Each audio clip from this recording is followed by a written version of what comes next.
You have people like Paul Manafort with Russian connections running the campaign for Donald Trump. We have information, and the intel community has had information of connections between the Russians and members of Donald Trump's campaign at the very same time that the Russians are trying to fix the United States of America's election for president of the United States. Yeah. More than a few people tell me yesterday in making calls that that this includes much more than just a Christmas call between Flynn and the Russian ambassador. That it extends well into last summer. This is a moment where of profound crisis, where the wheels in this administration 3.5 weeks in are very close to coming off the wagon. Oh my goodness, these Morning Joe people are just in a tizzy today. The New York Times has a big report about. The New York Times has. You should have heard these people. This was classic MSNBC. And by the way, when more information comes out, they're going to have to walk a lot of this back. 855-40-LAURA, the New York Times headline that has Washington in an absolute meltdown because most of these people are headline readers. Trump campaign aides had repeated contacts with Russian intelligence. That sounds very nefarious. Sounds very concerning.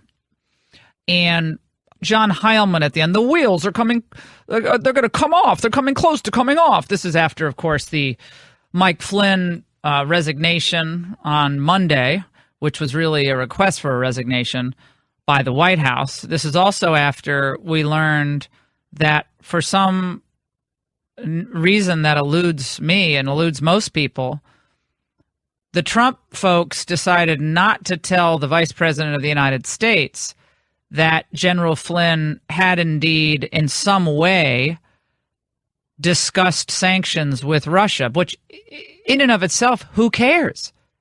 Who cares if he discussed sanctions with Russia? But apparently he said to the Daily Caller yesterday that the conversation was basically the Russian ambassador might have said something like, well, you know, we're going to have to talk about these sanctions and other issues. And Flynn basically said, look, we're going to be reviewing all the policies when we get in.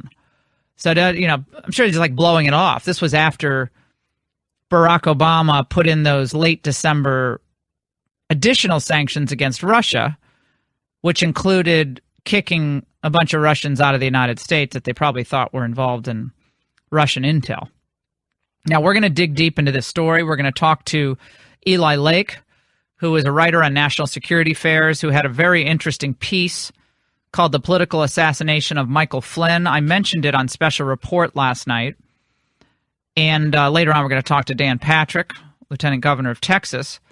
A lot of issues bubbling on the domestic front. When it comes to immigration, we'll talk to Dan. And then later on, Meg Meeker will join us. Fascinating story of what's been examined by pediatricians and the conditioning of children on the issue of transgenderism. So Dr. Meg Meeker is going to join us, and we'll talk about that. But we're going to dig into this story, and Eli will be with us in just a few moments. Think about this. The FBI and apparently the intelligence apparatus in the United States had intercepted at one point in time, as part of its routine surveillance of Russian and other foreign entities, had uncovered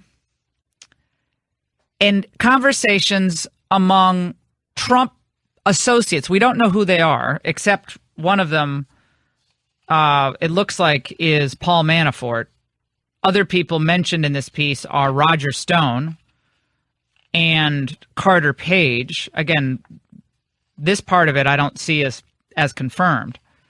But as part of their normal, observation, surveillance of foreign entities, including the Russians, they came across intercepts that alarmed them in part because, according to the New York Times, of the amount of contact that was occurring while Trump was speaking glowingly about the Russian president, Vladimir Putin. At one point last summer, Trump said at a campaign event that he hoped Russian intel services had stolen Hillary's emails and would make them public. He later said he was joking. The officials said the intercepted communications were not limited to Trump campaign officials. Got to read this carefully. And included other associates of Mr. Trump. On the Russian side, the contacts also included members of the government outside of the intelligence services, they said. Again, these are people inside of the administration, outgoing administration, who are I imagine it would be outgoing, could be people who are still there, leaking classified information to the New York Times. Most of them probably don't like Trump very much, probably nefarious motives, but nevertheless, we'll tell you what is reported here. All of the current and formal officials who spoke to, see, some of them are former, some of them are current, spoke on the condition of anonymity because of the continuing investigation and the fact that it's classified. The officials said that one of the advisors picked up on the calls was Paul Manafort, who was Trump's campaign chairman for several months last year and had worked as a political consultant in Ukraine. The officials declined to identify the other Trump associates on the calls. So Manafort could be the campaign official, and then the other three could be just people like Roger Stone, others who know Trump. The call logs and intercepted communications are part of a larger trove of information that the FBI is sifting through as it investigates the links, and I would say the links or alleged links, between Mr. Trump's associates and the Russian government. I remember associates. Who are associates? People who visited him in his office, people who know him from years ago, as well as the hacking of the DNC, according to federal law enforcement officials. As part of its inquiry, the FBI has obtained banking and travel records and conducted interviews, according to these anonymous officials. Mr. Manafort, who has not been charged with any crimes, dismissed the officials' account in a telephone interview on Tuesday. So a man who apparently doesn't think he has anything to worry about answered questions from the media on the phone yesterday and said, "This is absurd. I have no idea what this is referring to. I have never knowingly spoken to Russian intel officers. I've never been involved with anything to do with the Russian government or the Putin administration or any other issues under investigation today, period." That's his response yesterday on the record. He added, quote, "It's not like these people wear badges that say, quote, I'm a Russian intel officer." And what he's referring to, of course, is the fact that just like with our CIA, they usually have a cover. So the cover, you work for the CIA as an agent, your cover could be you're an exporter or something like that. So, you know, a lot of times the intel operatives operate just as regular business people, and they try to make their way into various business relationships in order to get info on people. Several of Mr. Trump's associates, like Mr. Manafort, have done business in Russia. Big deal. So has major real estate firms, commercial real estate firms, and other banks all across the world have done business in Russia. I continue. And it is not unusual for American businessmen to come in contact with foreign intel officials, sometimes unwittingly, in countries like Russia and Ukraine, where the spy services are deeply embedded in society. Law enforcement officials did not say to what extent the contacts might be about business. See, that jumps out of this article for me. You know what I can imagine? This is what I can imagine happen. Whether you're maybe you're at an investment conference, or maybe you're doing some consulting in Ukraine on something, and you're in a room with someone else who's, oh yeah, I work in Russia, I'm a Russian, you know, I work for this bank, or I work. Oh, really? Yeah, I do this stuff for Ukraine. Oh, really? We should keep an open line of communication. Maybe we can work together in the future. Oh, okay, that would be good. I have no idea what happened, but in this reporting, as the New York Times must conclude on paragraph 3, the officials interviewed in recent weeks said that so far they had seen no evidence of such cooperation between Russia and the Trump campaign, no collusion on hacking or other efforts to influence the election. But that headline is a grabber, isn't it? That grabs your attention.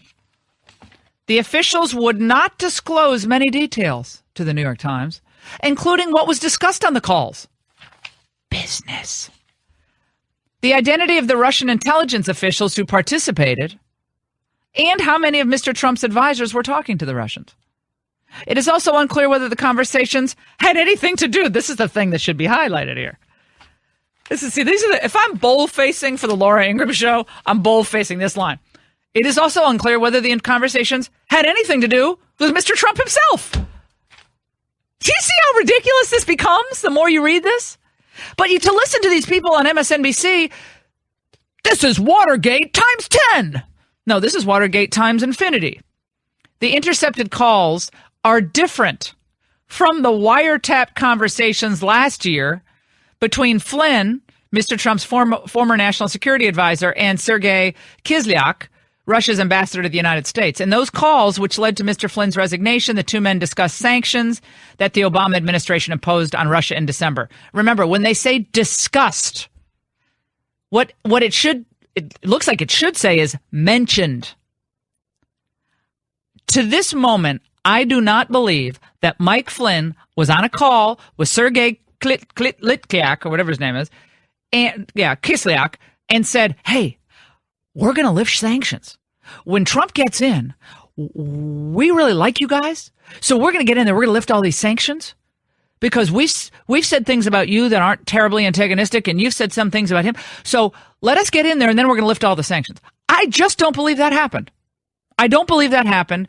I believe that this story needs a lot more context, a lot more transparency and openness, both from the Trump people, who should, at some point, I think they should reveal what was discussed in this call. Apparently, Mike Flynn was not even able to look at the transcript of his own conversation, was not able to defend himself publicly because the Trump administration said, no, you can't say anything last week. Was not able to do that. He couldn't even defend himself, except in his resignation letter. 855-40-LAURA. The FBI, maybe the other intelligence agencies, imagine the defense, maybe the DNI or the DIA. Then it got over to the Justice Department with Sally Yates. All these people leaking. Is that the only story here? No, it isn't. I'd like to know why Mike Pence wasn't told about this. That's my concern. That's my major concern right now. All this other stuff, I don't think it amounts to much. I really don't.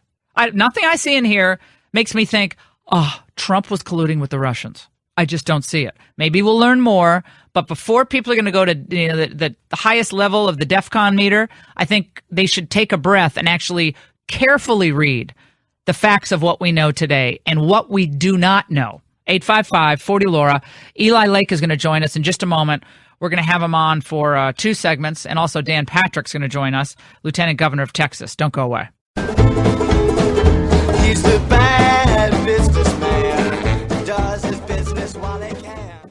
Okay, you want to keep your favorite podcasts like this one free to download, right? Well, then all you have to do is complete a short, anonymous survey, which takes less than 5 minutes. Just go to podcastone.com/mysurvey to answer the questions. You can also get there by clicking the banner at podcastone.com. If you've done this in the past, we'd like to thank you, but we do need you to do it again because we want to make sure we're giving you what you want. That's podcastone.com/mysurvey or click the banner at podcastone.com. How disheartening it was to see several people on the Hill and some editorial writers say this isn't about the Russian connections. This is about leaks. You are listening to the Laura Ingraham Show. Joining us now, Eli Lake.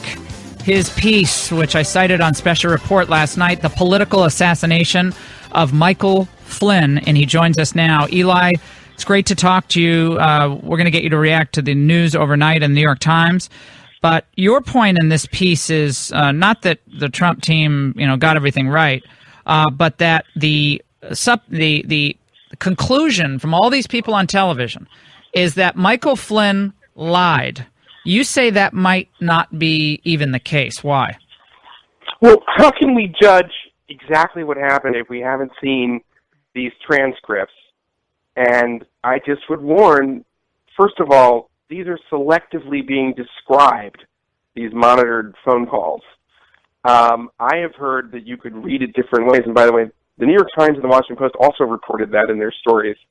And also, the description of how it was described to me was there was a phone call. There were phone calls between the Russian ambassador and Mike Flynn when he was preparing to be the national security advisor in the transition period, which is normal. And Kislyak, the Russian ambassador, brings up, what about these sanctions? And Flynn says, we're coming in a few weeks. We're going to be looking at all Russia policy. Let's cool out for now, pretty much. So how is that sinister? How would that, if it was an offhand part of the conversation and it was mainly about something else, can he be forgiven for not remembering it when he's talking, has dozens of phone calls a day with various foreign dignitaries and he's being briefed? I think that that's reasonable. But note that the way that this whole thing was framed was Flynn was he was deceiving, he was deceptive, he was keeping this from his colleagues and so forth. I don't know. That may be true. We haven't seen all of these details, and we may never see them. But don't you think it's interesting, Eli? Sorry to interrupt. We're going to hold you over to the next segment, too. Don't you think it's interesting that they didn't allow him to see the transcript of his own call, and nor did they allow him to defend himself over the last weekend, which I find very strange. Extraordinary. He's not allowed to defend himself? He thinks he maintains that he did not lie. He didn't discuss sanctions. They were mentioned by I've met that ambassador at a party years ago. He's a big talker, that guy. He's a big talker. And he goes on and on and on. I don't deny at all that he might have said that, but it wasn't discussed in this fulsome nature that everybody's implying happened. I think the whole thing, it just smells like a setup. Now, maybe there's something else here. There were other contacts during the campaign, all of these allegations. I would just say, usually, when you have a major politicized investigation like this and you're getting drips and drabs, a lot of times what we think we know and the press thinks it knows is wrong. Remember Scooter Libby? Remember we thought Scooter Libby leaked Valerie Plame's identity? It was a certainty, and then we find out it was Dick Armitage, Colin Powell's deputy, the bureaucratic rival of Vice President Cheney. It was the other team in the Bush administration that did it. So we had 2 years of Libby did it. He outed a CIA officer, and it turned out he didn't. So I'm really skeptical. That was a lesson for me as a journalist. Right. When that was happening, I said, wait a second, sometimes the things we think we know about these ongoing investigations, and there are political motivations for a lot of this as well. We're going to continue with Eli Lake. He's going to chime in on this new New York Times report about campaign aides with repeated contacts to Russian intelligence. What do we know and what we don't know is just as important. Don't go away.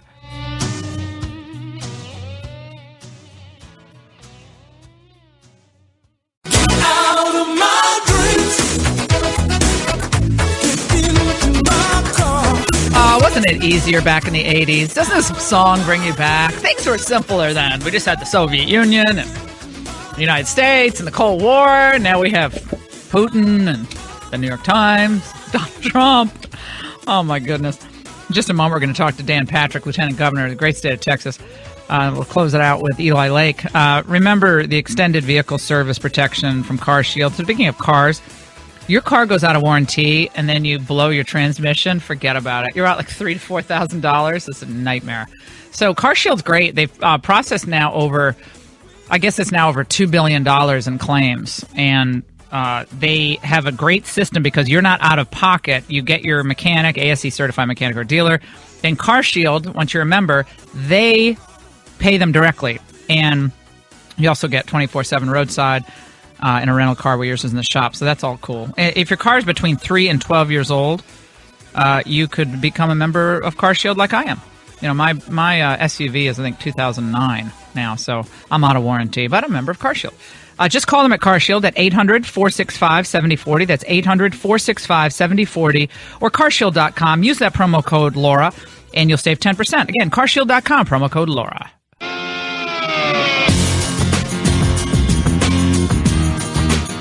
This obviously begs a lot of questions.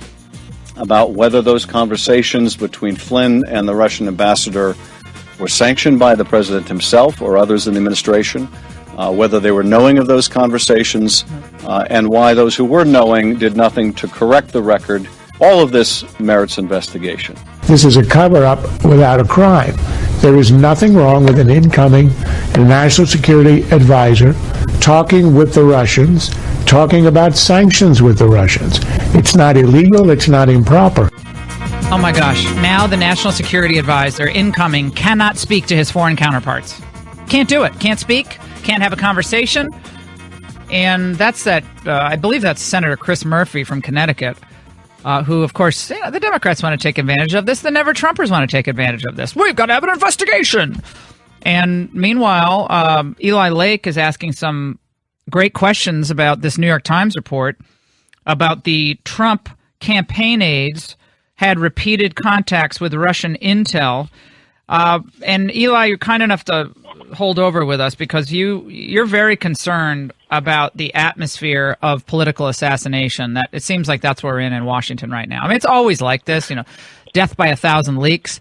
But I don't think the New York Times would like it if their conversations with foreign government officials, their reporters' conversations, were released to the public, given what we know about some of the reporters and their coverage over recent years. But apparently, the U.S. government can pick its targets and then selectively release classified information, which, by the way, is a felony.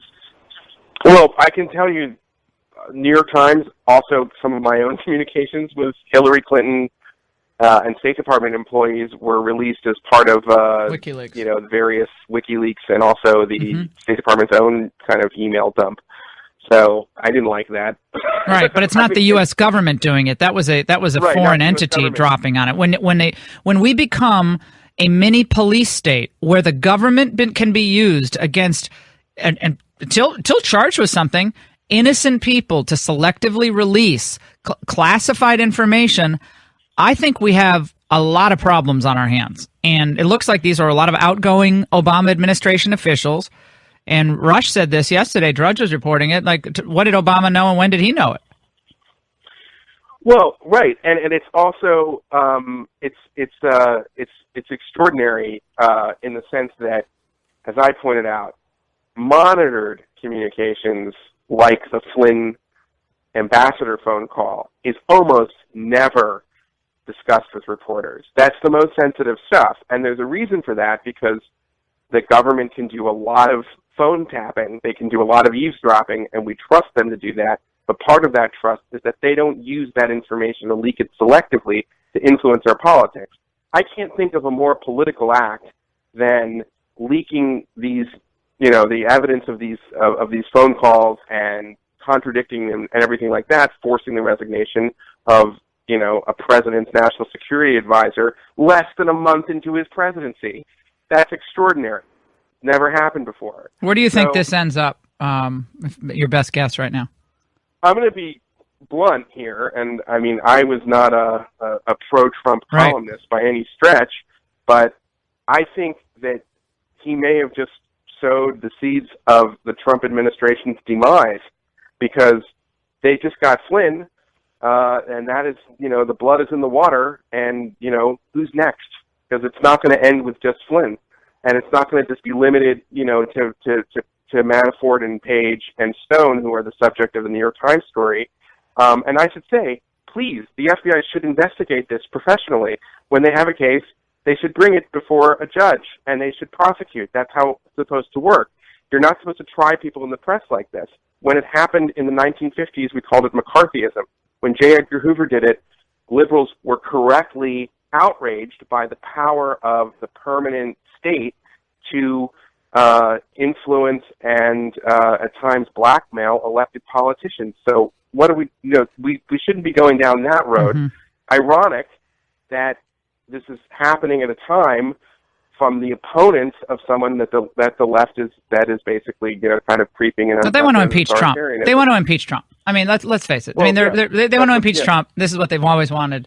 They want to say that the Trump's behavior in connection with Russia is so outside the bounds of normalcy and decency and maybe even legality, that he's got to go. I mean, that's what they want. And maybe this reporting just ultimately raises questions about credibility and legitimacy. So anything Trump does now on foreign policy is tainted. But they want to impeach Trump. That's what they want. And Trump's got to be really smart in the way he responds to allegations and the way they handle this matter. And I don't know why they didn't. I'm going to ask Dan Patrick about this, who's been around for a long time and following this. And as Lieutenant Governor of Texas, he must just be scratching his head. But why didn't they tell Pence about this? That to me is disturbing.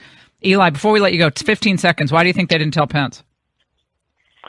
I don't know why they did not tell Pence, but it's like, why didn't they let Flynn see the transcripts, right? I mean, it's like there's a lot of weird things here, and I think they made a huge error in this. You know, Eli Lake and writes for Bloomberg, and he's terrific, and he's not a partisan on this. He's not a pro-Trump, anti-Trump. He's just like, look at the facts. I appreciate it, Eli. Thanks so much.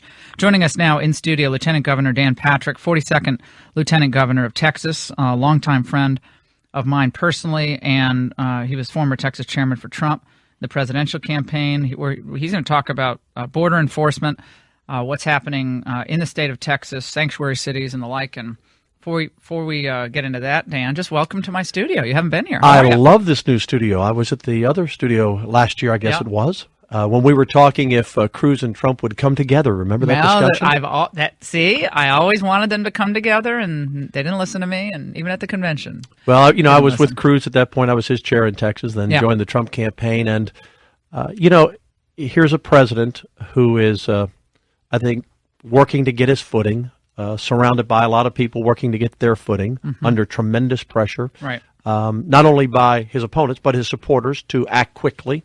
You know, I look at the leaving of Flynn. I think someone like Michael McCall, who I think was being considered for Homeland Security, might be a perfect pick for a national security advisor, because he needs, I think, to bring in some people with some experience and credibility. And Michael McCall, chair of that committee. Of course, he's from Texas, and it would be great for Texas. But I think Michael would be a great pick to kind of settle into that position. Look, Trump's doing everything he said he was going to do, and he's learning that, you know, he needs a little bit more follow-up and a little bit more preparation before he does it, like the ban. But, you know, he's doing everything. Have you ever seen anything like this? I've never seen anything like it. Anything like the blood in the water mentality with this? There's no allowing investigations to continue. There's no sense of you know, just take a breath. Let's see what we really have here. They want to kill this guy. They want to kill him off politically. And he shouldn't help them, that's for sure. But this is a fever pitch. This thing has reached in, you know, just 3.5 weeks. We're seeing the left exposed, like we all knew they were. They really want to tear down the country. They're willing to do anything to do it, including tearing down this president. I was thinking, just driving over to the studio, if you wore a Trump shirt down the street today, or a Trump hat, you may be accosted. That's a terrible time in America when we have a new president where you can't even wear a shirt or a hat with his name on it without ridiculous. Someone being ugly and nasty to you. It's dangerous for our country. We didn't like Obama on the right, but we didn't. Were there some bad actors that said some things they shouldn't have said? Of course. Right, but we didn't prevent him from speaking, or no. I mean, literally try to prevent him from speaking, or one of his cabinet officials from speaking. And, you know, I'm finding in Texas for the first time, and I've been in public office now for going on 11 years, we're now seeing protesters at events that I never saw before. Soros is funding. These are coming to our committees, using the F word in committees. It's just awful. It's ugly. It's disgusting. And Trump just needs to keep focused and keep going down the path of doing the things he said he would do, and the people will be with him. Can you tell us what the status is now in Texas with sanctuary cities such as Austin and the state of Texas? You know, we all love Austin. It's capital, beautiful place, great growth. But clearly there is a disconnect between the mentality in Austin and the mentality and the governance of the state when it comes to immigration and enforcement. Rick Perry used to call Austin the blueberry in the bowl of tomato soup because we're a very conservative state. We have a sheriff, just yesterday is a great example, in Travis County, where Austin is, who was ready to let someone go who ICE had asked to detain her on because this person didn't meet her criteria, this new sheriff, who's not a law enforcement officer, in my view, just a leftist socialist ideologue. And this person that they finally decided to hold at the last minute had sexually assaulted young girls multiple times. She was ready to let that person go because it didn't meet her criteria. Now, she found out that it was a more serious crime. I don't know what her criteria was that she was going to let him go. The point is, you don't have a criteria if you're in law enforcement. You follow federal law. When ICE says hold someone, you don't say, well, let me check to see if this person fits my list. No, it's supposed to be, You're supposed to be a federal oversight. We're going to take a break. We're going to continue. Sure. Texas on the front lines of border enforcement and has been doing it as a state without much federal help in some areas. We'll talk about that and a lot more. Dan Patrick, Lieutenant Governor of the great state of Texas, along with Greg Abbott, has been doing a fantastic job there. We're going to take a break. Don't go away. Does Fort Worth cross your mind? So Paul Ryan and other Top Hill Republicans are visiting the Texas-Mexico border next week. They didn't invite me, Dan Patrick, Lieutenant Governor of Texas, is with us, who's pushing Michael McCaul as a national security advisor earlier. People are tweeting that out already. I don't think he's in the top 3 of their consideration. Well, I'm just saying I think he should be. Okay, well, I think he should be. Yeah, he would bring a lot of credibility to the team. He's more of an establishment guy. But he's done a great job. He's done a great job at Homeland Security. He and I have tangled on immigration before. Remember on the business wants all this labor coming in, but that's okay.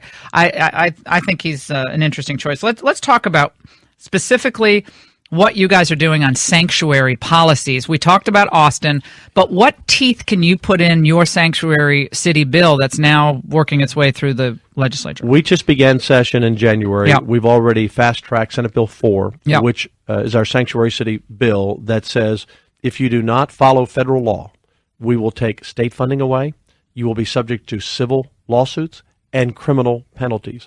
And let me tell you, we're not going to mess around with this, Laura. Yeah, don't mess with Texas. Don't mess with Texas. This sheriff in Travis County. She is an outrage. She is an outrage, and work for under Planned her Parenthood. list, bank robbers could even get out. You know, it wouldn't be held because she doesn't think that's serious enough. They're people too, Dan. But listen to these crime statistics, Laura. Since June of 2011, just in Texas through January, in Texas we have booked into our jails 212,000 criminal aliens. We've charged them with 566,000 crimes, including 1,143 murders, 6,001 sexual assaults, 67,513 assaults, 67,212 drug charges, over 8,000 gun charges. I mean, this is just Texas, 5.5 years. 566,000 crimes by criminal aliens. That's Department of Homeland Security statistics, even under Obama. And so when they talk about they're rounding up people, you know, innocently catching people This in is the my net, response. It's about time. It's about time. And will some people get caught up in the net? Sure. If you have any police raid in any neighborhood, you know, there's always going to be someone. There's like one dreamer who got picked up yesterday. You might as well thought it was a hate crime. One dreamer gets picked up. Oh, dreamer got picked up. Oh gosh, please. So and the reason we need the wall, and I'm glad Ryan's coming down. We've spent we put $800 million in our budget this year. $800 million in our budget the last time. I increased that as lieutenant governor from $250 million because of the issue was so difficult. But we need a wall because when we catch them and send these criminals back, they're just coming back. How many times do you see the stories? Oh, 5 times departed. So we have to have the wall. Big walls around big cities, electronic walls, other natural barriers. Yeah. We have to keep the criminals, the drugs, and the terrorists out. Dan, your Bill 6, Yes. SB 6. Texas Privacy Act. Yeah, Texas Privacy Act. It says that requires all those people to use the bathroom that identifies with the sex on his or her birth certificate. Facing public scrutiny, the NFL has come out and said we'll pull all of our Super Bowl or playoff games out of Texas. What do you say to NFL? Well, I say what Greg Abbott said yesterday. The NFL needs to get out of politics. They need to stick to their business. Does Roger Goodell, who didn't care about people not respecting the national anthem, who took a while to come down on domestic violence, does he support boys and girls showering together in the 10th grade? Is that what the NFL is for? And by the way, if he says it's a threat that if we have any bill that keeps men out of ladies' rooms or boys and girls from showering together in the 10th grade, which our bill does, because we have to, because we have school districts that actually have said boys and girls can shower together in high school. Lovely. And so our bill says no government can tell business what to do. We're a free enterprise state. If a business wants to be as stupid as Target and run off their business and see their stock drop 25%, let them do it. We say that no school can have a policy that boys and girls share showers, locker rooms, and bathrooms. So the NFL thinks that's discriminatory. It's madness. If Roger Goodell is worried about our bill, then why doesn't he announce that next season every stadium in the NFL is going to allow men in the ladies' room? I don't think that would fly with any of the NFL owners. The NFL needs just to stand on the sideline and not tell states what their public policy is. Don't mess with Texas. I'm telling you, the NFL, they have enough problems. They've lost viewership and lost revenue this year. Dan Patrick, we wish you all the best. Please keep in touch with us, Lieutenant Governor of the great Always state good of to be with Texas and friend.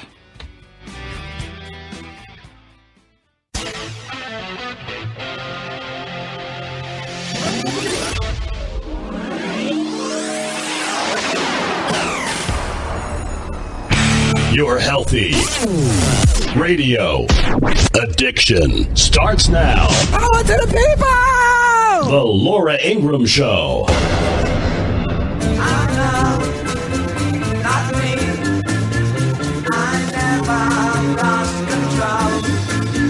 Flynn was secretly communicating with Russian officials. At the same time, Russia was attacking our democracy. We have no idea why Flynn was doing all of this and why he was trying desperately to help Russia. With respect to Michael Flynn talking to other governments in the transition, that's his job. That's what he's supposed to be doing. So it's entirely appropriate. It's actually the job description for incoming national security advisors to talk to other nations, to talk to ambassadors, to start beginning relationships. That's very much appropriate. You are listening to the Laura Ingraham Show, 855-40-LAURA. Paul Ryan is exactly right. It's entirely appropriate, and I would say it would be a real dereliction of duty if Michael Flynn hadn't talked to his counterparts in major countries across the globe. And in fact, he did. And the New York Times going crazy over these leaked reports of supposed conversations among Trump associates and people who were Russian intel agents, yet at the same time saying there's no sense that there was any collusion between the Trump campaign, no evidence of that, and Russia, nor is there evidence that any of these conversations even involved Donald Trump, even mentioned Donald Trump, that this was even related to Donald Trump. But this is the way Washington works, and there's blood in the water. And you got Karl Rove on Fox talking about it now. We'll dip into that coverage in just a moment. He's being interviewed by Bill Hemmer on what this disarray in the West Wing is all about and the dangers of having a West Wing in disarray. The president was elected by people who wanted to have the economy improved, jobs created, and paychecks grow. And the image that we have this in the fourth week of the administration has little to nothing to do with the economy. The narrative, the control of the narrative is being lost by the White House. Despite the fact the president's doing good things. Business leaders, you got to keep the focus on those business leaders and not on tweets about Meryl Streep or unnecessary conflicts. The final point, though, you started to say these leaks are disturbing. You can't have Americans spying on other Americans and expect that information to go public, right?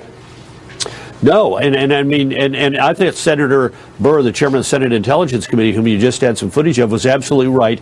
The release of this information will to professionals on the other side to give them clues as to our sources and methods of intelligence. And that's a great point. This is political payback, in my opinion, either by people who served in the Obama administration or by intelligence community officials who are upset about the comments that the president-elect made before he got sworn in. But that's revenge, and that has no role in our system and could be poisonous to the relationship between the president and the intelligence community. Yeah, and I agree with Karl Rove completely. It's the political assassination of Michael Flynn. I think Eli Lake's column on this is exactly right. Why would they not allow Michael Flynn to defend himself? If you have any concern of criminal wrongdoing, number one, you don't want to talk publicly. Apparently, he wanted to speak publicly about this last week. He wanted to be able to defend himself. He said, let me look at the transcript. They wouldn't let him. Why? See, that's bad management of a potential crisis. So maybe in the West Wing, there needs to be a reorientation of how things are organized and how decisions are made. To me, a lot of these problems have gone back to messaging, organization, and experience. None of these people have any experience in government. Bannon doesn't. Trump doesn't. Priebus was at the RNC. That ain't government. Don McGahn, the White House counsel, never done anything like this. He's a compliance attorney. And he's a very good guy, and he's a smart guy, but he's never done anything like this. No experience in government. And yet they're coming at you. We have FBI intercepts that say something. Sally Yates is running over from the Justice Department as an acting attorney general on January 23rd, I believe. I think that's the date, or 28th. 23rd, she's running over there and saying, oh, we might have blackmail information. There might be blackmail material against Michael Flynn. And so she goes to talk to McGahn. McGahn goes over to Trump, says, this is what this Sally Yates is saying. You know, we've looked at the transcripts. Apparently he looked at the transcripts. And they determined there's nothing wrong with what Flynn said. We don't see any legal problem with this. And then it was not until February 9th that Mike Pence was informed about this. Informed about the fact that Flynn might have, the issue of sanctions might have been raised, but I maintain not discussed, but raised. Something can be raised in a conversation. Look, I want to get into that. I want to get into that, I don't know, that business deal you advised me on in L.A. that went south. And I say, well, yeah, we can talk about that at some other point. I can't get to that for a couple of weeks. That's not discussing it. That means the issue was raised. That's what if I had to bet right now, that's what I bet happened with the Russian ambassador. That's what I believe happened.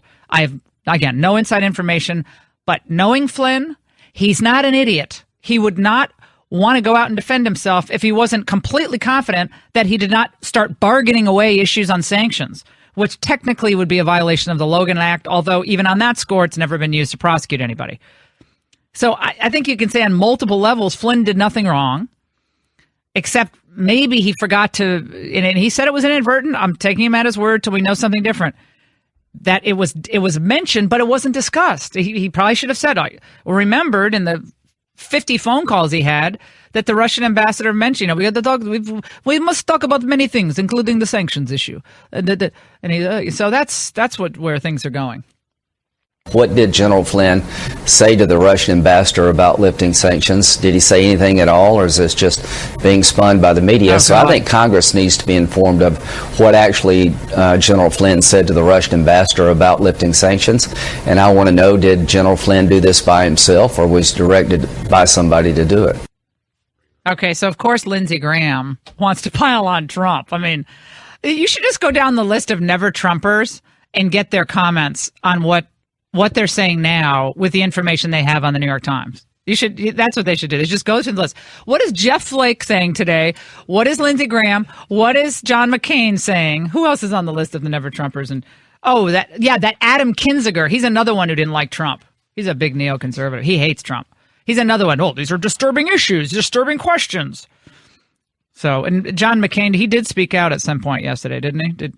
He made a statement. Oh, his statement. Yeah, the Flynn resignation shows Trump administration's dysfunction on security, raises questions about Russia. He went on to say, at the same time, Donald Flynn is a troubling indication of dysfunction of the current national security apparatus as our nation confronts the most complex and diverse array of global challenges since the end of World War II. Let me say one thing. You could count on one hand the number of times John McCain has been right on any major national security issue. I mean, God bless him. He's an American hero, but I mean, this is the guy who said we should give money to these or arm these rebels. As far as I can tell, the rebels that he was asking us to arm were turning around and shooting our men or our special ops in Syria. So what the heck does he know? General Flynn's resignation also raises further questions about the Trump administration's intentions toward Putin's Russia, including statements by the president suggesting moral equivalence between the U.S. and Russia. You're listening to the Laura Ingraham Show, 855-40-LAURA. This will be Lindsey Graham's moment in the sun, because anytime the media can use a Trump critic to bash Trump, and especially if it's a Republican, McCain and Graham will become the two favorites of the booking producers over at MSNBC and CNN. Favorites to book over the next week. But this means the Trump people have to be really, really smart. And I agree with what we heard from both Eli Lake and what Karl Rove said just now. Again, Karl Rove doesn't love Trump. That's an obvious. But that this was a political hit job on Flynn. It stinks to high heaven. The fact that they didn't let him defend himself, the fact that it's not clear at all that he lied about anything. No one's demonstrated anywhere where he's actually willfully lied. He said they didn't discuss sanctions. There's no indication, there's no transcript release that said sanctions were discussed. Could have been mentioned as, please help us get through these sanctions. They're very inconvenient to Russia.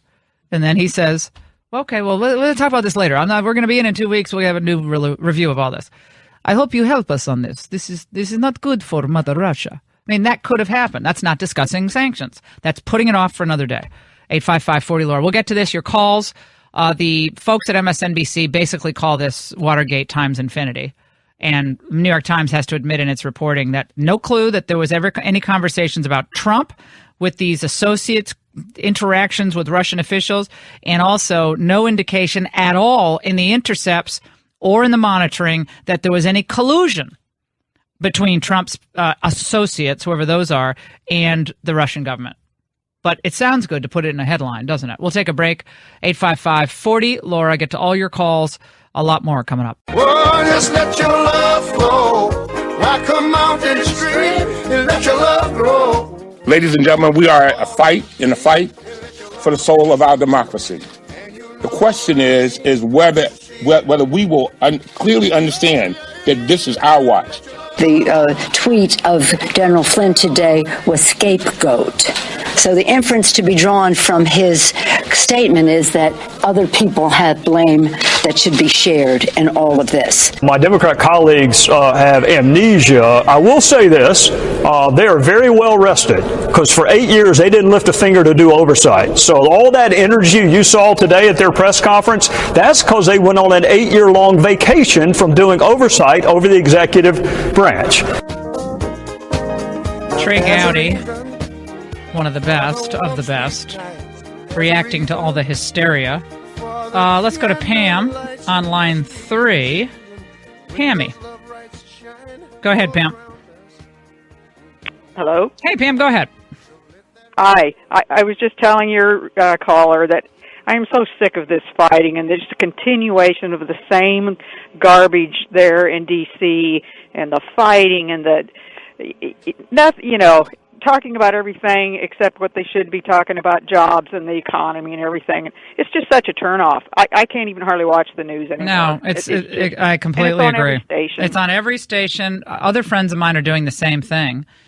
They're just tuning it out. They're much more interested in hearing what the governors are doing on the local level, the state level, to shore up their economies, to fight back against these leftist ideologues, politically correct nightmares who are trying to, either poison or pollute the atmosphere in our public schools or choke off business development and the crazy environmentalists. So, look, I think there's a lot of great stuff happening on the state front. And I think when you look at the real policies already that Trump has put into place, they're really good.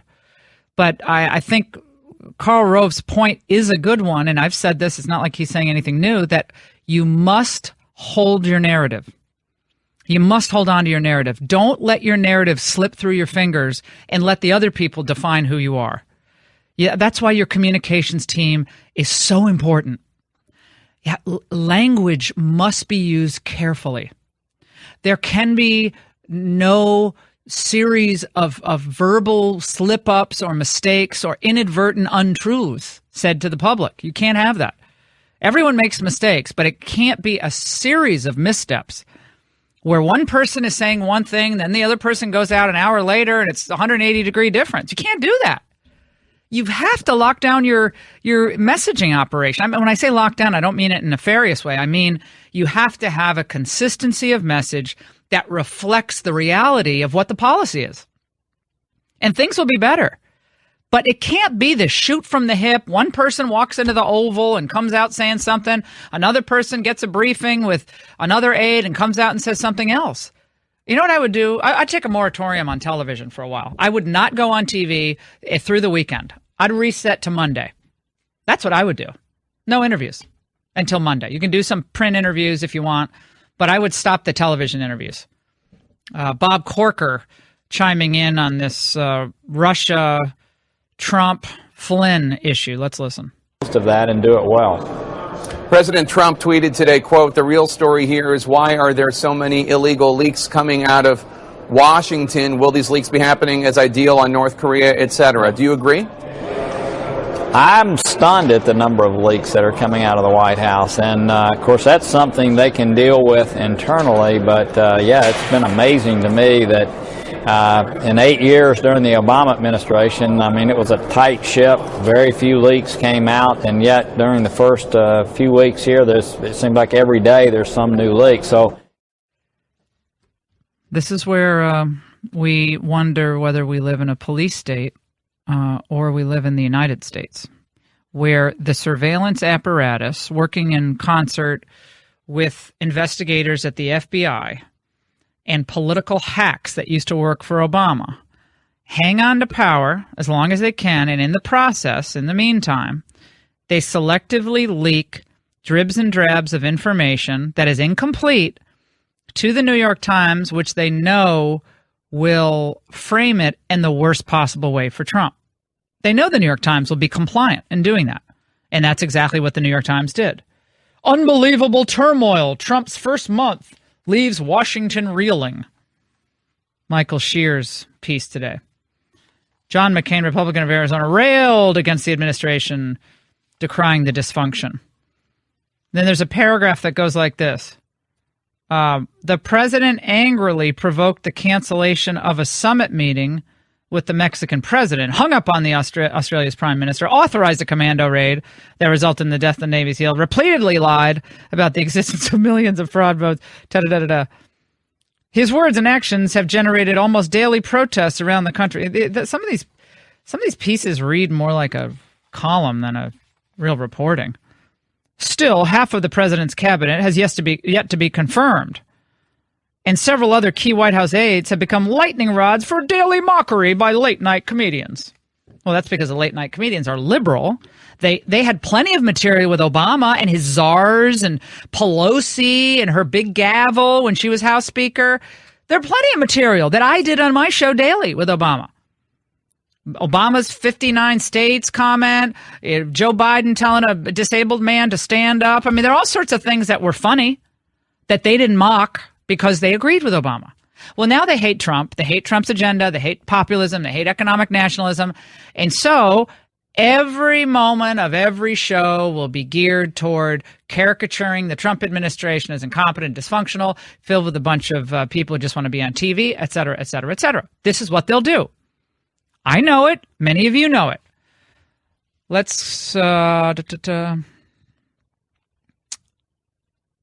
go to Jody in Arizona on line 3. John McCain enjoying his moment of he has a "see I told you so" kind of look on his face, doesn't he, McCain? Jody, go ahead.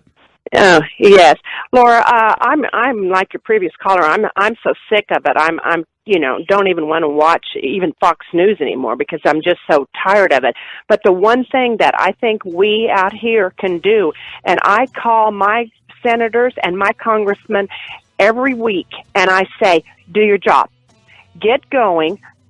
I tell them 17 or 16 people like you ran. The guy that won wasn't like you. He wasn't establishment. Yeah, well, I think they want an establishment voice in that West Wing, and they want that establishment voice now. Hey, it's Jordan Harbinger. For the last 10 years, I've successfully helped people build their self-confidence with my Art of Charm podcast. And now, along with Art of Charm, I'm hosting a new show. It's Podcast One's latest program, The Forbes List. On the show, we talk to the Forbes editors that curate their famous and respected lists, like self-made richest people, billionaires, and highest-paid athletes. We'll get behind-the-scenes insight and information that doesn't make the print cut. It launches this week, on February 16th, so please subscribe on iTunes to the Forbes list, and don't forget to rate us, review, and share. It's gonna blow your clouds away. Remember when you first moved into your house and your home and you had all these ideas about how to fix it up? Well, this President's Day weekend, you can cross a project off your list with Select Blind's amazing sale on high-quality blinds, shades, and shutters also. With Select Blind's do-it-yourself, it doesn't have to mean do it alone. I'm telling you, if you can hang a picture, you can hang your own blinds. And for the added peace of mind, their specialists will walk you through how to measure, choose, and install your new window coverings, and then you can get back to the important stuff like maybe relaxing a little this President's Day weekend. Select Blinds puts their customers first. You can just check out all the 170,000 five-star reviews on their site. SelectBlinds.com it's the simple and smart way to get blinds. So shop the President's Day sale today at SelectBlinds.com for amazing deals on blinds, shades, and shutters. Mention the Laura Ingraham Show at checkout, and you get sample swatches of the room-darkening blinds or shades of your choice, absolutely free, at SelectBlinds.com.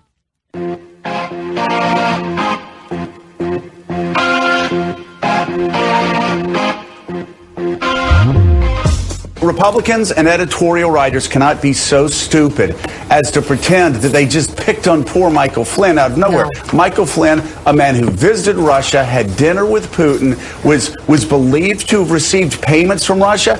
Do you think they would have done this to Rex Tillerson? No, they wouldn't have done it to Rex Tillerson. They wouldn't have done it to James Mattis. They would not have done it to John Kelly. They would not have done it to other members of Donald Trump's cabinet. So Republicans, you can just stop that BS.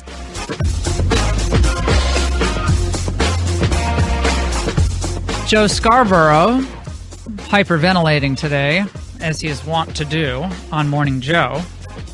Well, when they're not sucking up to Trump, they're shouting that Trump is about to be impeached. Well, this is where the state of things are right now here in Washington, D.C., where we're broadcasting on the Laura Ingraham Show, 855-40-LAURA. The reporter for the New York Times, Michael Schmidt, he went on MSNBC and under questioning by Willie Geist. Willie Geist asked, well, isn't it also the case that you have no evidence in the leaks that were given to the New York Times that there was any collusion between the Trump administration or Trump campaign and Russia in order to affect the outcome of the election? And he has to admit, yes, you're right. There is no evidence. Then he said, but it all does. No, there's no evidence of that. In fact, the New York Times has to admit there's no evidence that any conversation between Trump associates and Russia, last time I checked, it wasn't illegal to talk to Russian business interests.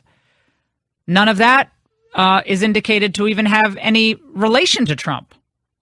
But those facts don't matter. They're lost in the ether of the cable chatter. Joining us now, and I'm delighted he's with us, Lieutenant General Keith Boykin is with us now, and he has for years, Jerry Boykin, excuse me, for years he has written about and thought about issues of national security and intelligence, military affairs. He was Undersecretary of Defense for Intel under George W. Bush, and he's now the Executive VP at Family Research Council. And General Boykin, it's great to talk to you. How are you? I'm doing well, Laura. It's good to be on your program, especially at a critical time like this. Yes, let's talk about what is really important here. A lot of folks listening across the country are busy people. They're not reading every line of the New York Times, but they maybe turn on television and they see a chyron on CNN that says Trump aides in constant touch with senior Russian officials during campaign. Well, that comes from leaks, and that hardly tells the whole story.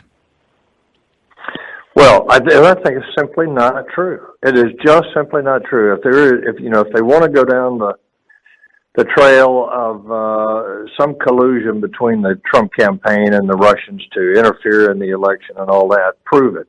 There's been no evidence, and I do not believe that is the case.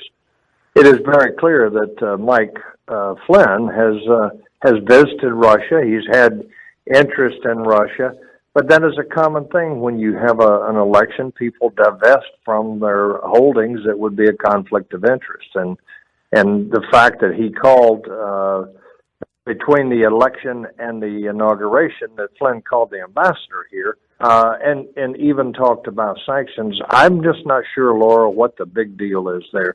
It would seem to me that you'd want to start that relationship before you were actually in the White House and responsible for it. And it sounds to me like that's what he did. What he did wrong was he misled the vice president, and that's unacceptable. Well, it's not clear to me how Mike Flynn lied. People say Mike Flynn lied. Well, if the question to him was, did you discuss sanctions? And he said, no, we didn't discuss sanctions. And the conversation with the Russian ambassador was, as he has referenced it in an interview with the Daily Caller, it was like a quickie, the ambassador saying, we must discuss sanctions. And he said, well, in 2 weeks when we're going to be talking about everything. We're going to be reviewing all aspects of our policy. That's not discussing sanctions. That's why they haven't released these intercepts. They haven't released the intercept transcript because I think my view is that ends up clearing Mike Flynn. That's my view. I might be wrong, but that's what I think. And I don't know, and I hope you're right. But here's what's more important to me, is why are they even talking about these intercepts? That's just unheard of. Well, Joe Scarborough said that's not the story. Joe Scarborough went on a tear this morning saying that anyone who's talking about leaks is obfuscating for the underlying ethical problem and the underlying dysfunction and closeness between Trump and Russia, that the leak thing is a secondary issue. Yeah, well, I think you don't expect me to agree with Joe Scarborough on probably much of anything, but this is a big story. Why are they discussing the fact that we are monitoring the ambassador's phone calls? First of all, the ambassador assumes that we are, but why are we talking about that openly, and why are we even talking about the contents of that, which would then come full circle and say, no, we have you on tape, General Flynn, of talking about the sanctions. Well, why are we even doing that? Remember, Laura, Mike Flynn was not revered by the intelligence community. He was an innovator. He challenged the intelligence community. He wrote a paper in 2000, I think 10 or 11, saying that you're still using a Cold War paradigm for how we operate in intelligence. You have to change. Then he became the DIA director. He tried to implement major change, and he got fired as a result of it. The community itself has been politicized, the intel community, and I think this is one of the results. This is one of the things that you're seeing come out of that politicization. You're seeing a guy that is key in the Trump administration being targeted, and they've used the tools that they have available to them to bring this guy down. And I think this is a devastating loss to the Trump administration and to the country as a whole. Well, it's something to hear folks describe Mike Flynn as arrogant, as very prickly with people. They described him in his interview when there was question about this call with Russia, that he became himself like a litigator in his response to the questions, that he was annoyed that he was being asked questions about this. In the long knives I had heard were out for Flynn back in December. I mean, I had heard from people close to the administration that there were folks inside who didn't want him. They didn't want him as national security advisor from the beginning. Well, I mean, there were a lot of people lined up against him. You know what they were lined up initially against him for? They thought he was going to be the DNI, or the Director of National Intelligence, which would then put all 17 or 16 intelligence agencies under him. So the long knives were out after him. And I think that's one of the reasons that he wound up as the National Security Advisor, because it was kind of clear that they were going to line up against him, and there'd probably be congressional resistance. But the intel community has a great angst against Flynn. Look, he is prickly. But people in those kind of positions doesn't bother me at all. You think, Yeah, no, it doesn't bother me either. You think Steve Bannon's not prickly? You think KT's not prickly? It doesn't bother me. Yeah, people are prickly. Who cares? I'm prickly sometimes. Who cares? I care about competence. Are you good at your job? Can you do your job? And everyone just blithely says, "Oh, he wasn't suited for that job." Well, maybe people didn't like him because he was going to be a reformer inside the intelligence agencies. And it seems to me, given what we're seeing with these leaks, it needs a lot of reforming. It's become politicized. Absolutely. It looks like. Go back and think of all of the accusations that came out of Central Command, Southern Command, other places about the analytical reports being changed. That what the analysts were saying was never getting to the president because somebody in the middle was changing them. Well, now you've got an intelligence community that has been somewhat discredited under the Obama administration for either not telling the whole truth or just simply not telling the truth at all. And you got a guy like Flynn that comes in that's known to be an innovator, and who they're going to line up against? Trump himself? No, they're going to line up against anybody that he might use to bring them back to where they need to be. Now, I have a great respect for the intel community, but Obama has really had a devastating effect on them, just like he has the military, and he's done it in a variety of ways. So I think Flynn was targeted by them because they were concerned about where Flynn was going to go in terms of what he was going to recommend to President Trump. And Obama's people really despised him because he was the most vociferous critic on the inside of the Iran deal. Yeah. And they called him anti-Islamist. He was, the left will call him Islamophobic. He was very concerned about the Islamic infiltration of Western society. Clearly, not Muslim, but Islamicized influences in Western society, and they didn't like that either. And so, for a whole variety of reasons, they thought that Flynn was a threat to the old understanding, and he ruffled a lot of feathers, no doubt. And I think he paid for it with these leaks. I can tell you, Laura, having been working directly for Donald Rumsfeld, that even the Bush administration wanted to go down the path of this is a great religion of peace that's been hijacked by a bunch of radicals. And that's where even Donald Rumsfeld and George Bush took us down that path. And there were many of us who were very frustrated over that. No, this is about the theology of Islam. God bless those that don't subscribe to that. Mike Flynn was one of the first people to come up with a credible voice and say, no. We need to look at what the Quran and the Hadith say. We need to understand that they believe that they are doing exactly what the Quran and Hadith say. He was one of the very first ones, and the intel community has yet to adapt that because the president has not allowed them to.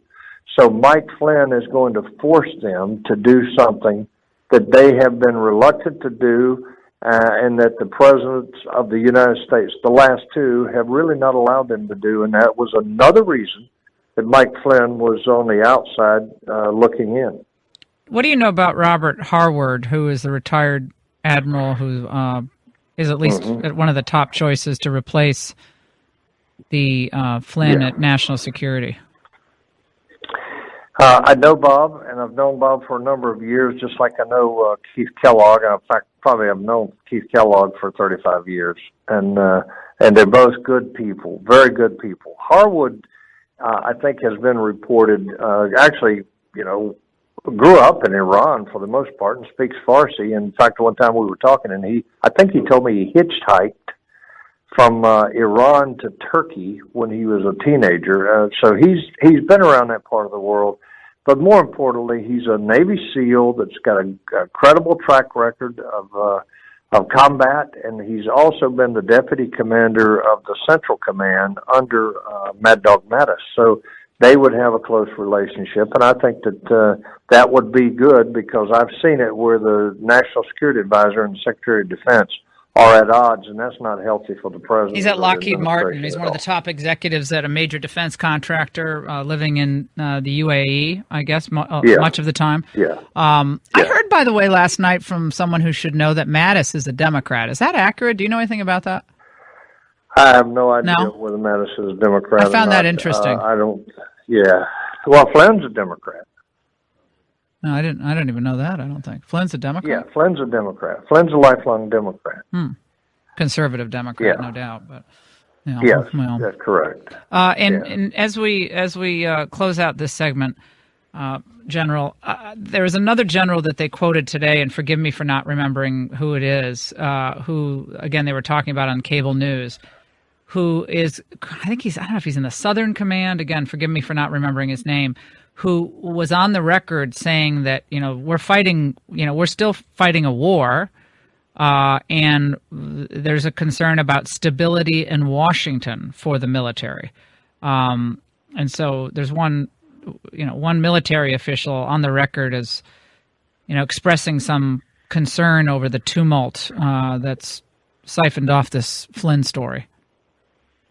Well, I don't know who that is, Laura, but I can tell you. I mean, this happens all the time in Washington. You've been around long enough to. It's Tony Thomas, General Tony Thomas. That's who it is. Oh, Tony Thomas. He's the Special Operations Command. Sorry about that. Yeah, Special Ops Command. Yeah, commander of the Special Operations Command. And look, you always have some kind of scandal or turmoil in Washington. It's to be expected. I just hope we can get it behind us and get down to the real business of the country here pretty quickly. But somebody asked me, is there a coup going on here? I said, no, this is business as normal in many ways. And what's the lasting effect of this? We'll get a new national security advisor. And probably 6 months from now, people will not even remember that this happened until somebody reminds them on one of the news programs. Yeah. So I just don't think that this is a crisis. This is not a national crisis, but it is a significant issue for those of us who like Flynn and have served with him. Yeah, General Jerry Boykin, it's great to talk to you. Thank you so much for your insights here. We'll check back with you soon. We'll close out this hour on the Laura Ingraham Show. A lot more coming up. What are your kids learning in their sex ed classes in public schools and private schools? You'll find out coming up. Also, my Hit on Special Report is on our Facebook page. Make sure to check it out and all through the day at lifezet.com.